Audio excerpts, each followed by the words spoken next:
જે લોકો પાન માવા ખાઈને રસ્તા પર થૂકી નાખે છે, જે છોકરાઓ નાના નાના બાળકો વેફર ખાઈને રસ્તા પર થૂકી નાખે છે, જે બાલ્કનીમાંથી કચરું ફેંકી નાખે છે, જે રાતના અંધારામાં કચરું ફેંકી નાખે છે.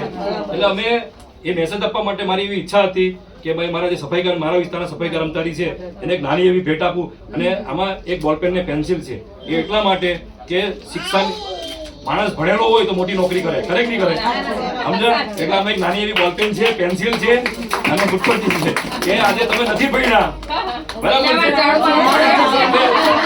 સમજી ગયા? એટલે મારી એવી ઈચ્છા હતી કે આ મેસેજ સુરતની અંદર, ગુજરાતમાં, ભારતમાં બધે જાય કે જો નહીં ભણેલા હોય તો પરિસ્થિતિ, જો તમે બી જે કામ કરો છો એ કામ કોઈથી નહીં થાય દુનિયામાં. તમે તો મને, હું તાપી સફાઈમાં આપણે હાથે હોઈએ છીએ કાયમ, અને હું કદાચ તમે મને ઝાડુ બી પકડાઈ દો ને એકવાર તો મને શરમ નહીં આવે. હું કામમાં તમે જે કરો ને એ દુનિયાનું મોટામાં મોટું કામ છે, કોઈ નહીં કરે. બરાબર, પગાર અલગ છે, એસએમસી અલગ છે, પગાર અલગ છે, પણ તમે નિસ્વાર્થ ભાવે સેવા કરો છો.